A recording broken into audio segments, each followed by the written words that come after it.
Spare change? Spare quarters, nickels, dimes? No pennies.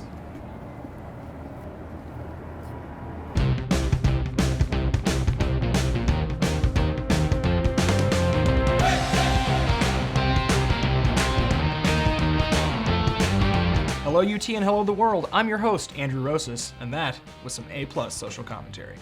But in the animal world, being invisible is helpful for some species to avoid becoming a meal and to help them make meals out of others. Being able to blend in with one's surroundings is one form of avoiding detection known as crypsis. A spider masked on some tree bark, a snake camouflaged in some sand, a dad in an ill-fitting leather jacket at a Bob Seger concert. All of these use their look in order to fit into their surroundings. But what about animals in the open ocean? For a while it's been an enigma how some fish effectively disappear in open water. That is until Dr. Molly Cummings and her research team here at UT at the Integrated Biology Department discovered some surprising findings about how fish use polarized light. So to get to the bottom of this, we've got to put away our normal mystery-solving gear and get out our deep sea mystery-solving gear in a segment we call Tales from the Crypsis. First of all, Dr. Cummings, what are the similarities and differences between crypsis on dry land as opposed to open water? Well, on dry land, usually the task of blending into the background is pretty easy because you have some kind of background to blend into that's physical, that's solid, such as a tree or the ground or a pile of leaves. In the open ocean, that background is this fluid, moving water medium, which its visual properties change based on the light interacting with the particles in the water. And so these animals have to figure out a way to blend into a dynamically changing background. For years, we thought that fish camouflaged in open water because they were silvery, but you've actually discovered that there are platelets in the skin cells of the fish that actually aid in their camouflage. How does this process work? People interpreted the silver sides of fish as acting like biological mirrors. So they seem very reflective, like a mirror, and mirrors work by reflecting essentially whatever comes in is whatever comes out. And people were aware of these guanine platelets, these iridophore cells in fish, and they thought that they were simply acting like a mirror and having this what's called specular reflectance.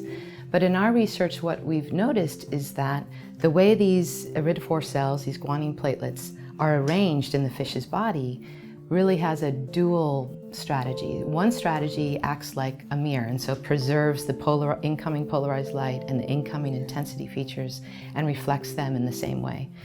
Another product or type of reflectance they have is a means by which they can deal with the light field when it's really heterogeneous. So when one side of their body is being impinged by one kind of polarized light and the other side of their body is being impinged by some other feature of polarized light, they've taken this averaging strategy where they effectively reflect back the dominant polarization characteristics or intensity characteristics of their surrounding horizontal plane. How did you actually test these theories out in the lab and in the field? We teamed up with, my lab is a biology lab, but we teamed up with engineers, optical oceanographers, physicists, and through that coordinated group, the engineers among us built this wonderful rotating platform.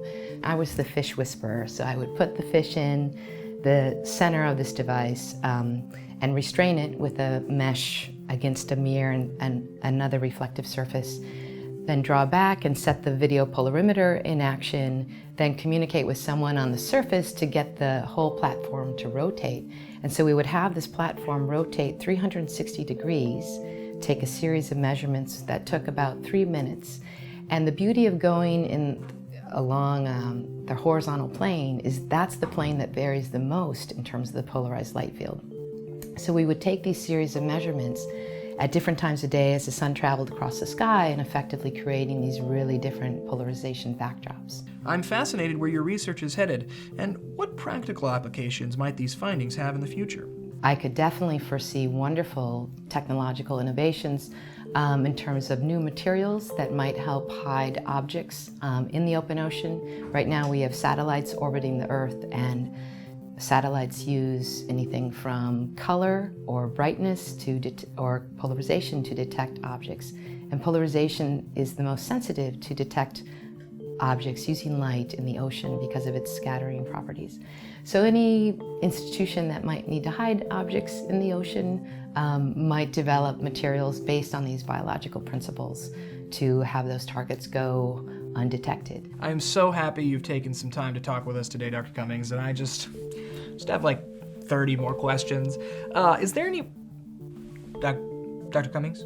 Is she's gone? Disappeared. She's disappeared. Okay, she's disappeared, okay. Hopefully in the future, fish can teach us a lot more about being invisible instead of how to run game on voiceless castaways.